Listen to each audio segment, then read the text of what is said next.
Hello everybody, my name is Christian Charlo. Welcome to your market report. Today we're Friday, November 15.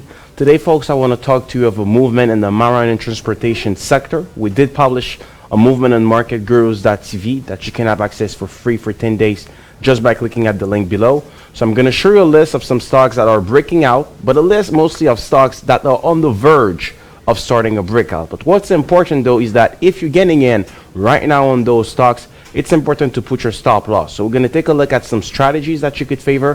Where should you put your entry point? Where should you put your first stop loss? And where you should get out total of the positions, because most of those stocks are in a sideways formation and are waiting for the next movement. So far, when we take a look at the marine and transportation sector, we see that the sector is continuing its upward momentum. So it's actually in a nice bullish cycle. You have one stock that is standing out today. It's Diana Containership, which is clearly breaking out.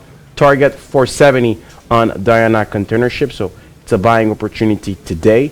There's also Free Seas, which is clearly reversing its downward trend. Target 43.69, but on Free Seas though, you have to put your stop loss at 29.54. Because the stock is already taking 15%, I would say the strategies in favor is that you put a first trailing stop loss of 7%, which means if the stock loses 7% or more, a portion of your positions will be sold, and get out totally if the stock break its support at 29 bucks on Free Seas.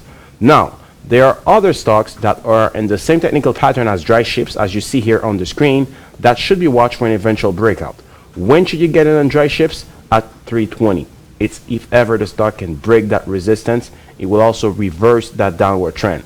What I like about DryShips is that volumes are okay, but the stock is getting at the edge of the triangle formation. So if the upward momentum in the maritime sector continues, DryShips will definitely be a stock that we think might benefit and might break out. So 320, that's where DryShips should be bought. Frontline.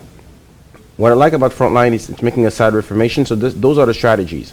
Actually, if you're getting in on Frontline right now, it's okay, I would say, right? Except the stochastic is slightly overbought. The thing is, if ever Frontline breaks that resistance here, it will also be the equivalent of the 200 moving average, so that will be a clear confirmation of a bullish cycle in Frontline. The entry point is at 256 on that stock. Target 297 to actually take some profit. The first stop loss is around 240 on the break of that order support, and you should totally get out of your positions at $2.10 to $2.10 if ever the stock reverse that upward trend. So 256 entry point, 240 first stop loss, 201 the point where you should totally get out of your positions on Frontline. Now, North American tanker shipping. The entry point is at 913 on the break of that resistance. First stop loss 866, and you should totally get out on the reversal of this upward trend around 809. So this is another strategy on that stock. And STEALTHGAS, okay, it's in a nice technical pattern, clearly keeping an upward trend, might break the support higher than 1281. But the thing I don't like though is the volume. 62,000 shares being traded on the Nasdaq. It's not really a high volume for a company. So this is the only thing I don't like with STEALTHGAS. And there's DHT Holding, same thing also, weak volume. That's the thing I don't like, but it's in a nice technical pattern, so you should get in at 559 on that stock. Stop loss 530.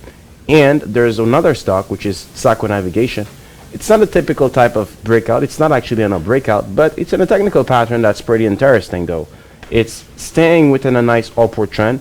If we take a look at this here, you see this is a nice upward corridor on TSAKOS Energy. So if you're getting in now, betting that the momentum in the maritime sector might continue, I would say it's okay. Your stop loss should be at 490 on the reversal of this upward corridor. But it's still a buy as long as you put your stop loss at 490 on TSAKOS Energy Navigation. Elsewhere, we mostly have stocks that are just continuing the upward momentum, like Aegon Marine Petronet. So it's almost reaching its top at 1247. So this is a day trading opportunity if the maritime sector continues to be active. So you not buy it and hold it overnight.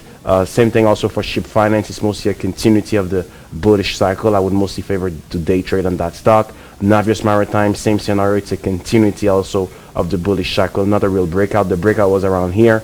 Those of you who bought it on November 1st, it's a profit taking opportunity. So this is the list, folks, on some stocks. The ones highlighted with an I are the breakouts today.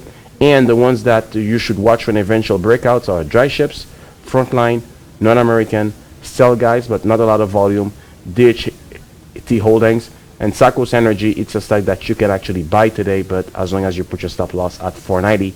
And don't forget, if you get in on DryShips, on Frontline, or on North American tanker shipping, it's important to put your stop loss on those stocks. Now, to get access to all those many breakouts and many more, because we had a lot of movement throughout the NASDAQ, you can just make a trial on marketgurus.tv. Click on the link below or go to our website on marketgurus.tv. You have the free trials here. You click free trial Market Gurus and you'll be able to actually test it. So this is it, folks. This is Christian Charlo for your market report. See you next week for your market report. And never forget, the more money you make, the happier we are. See you next week.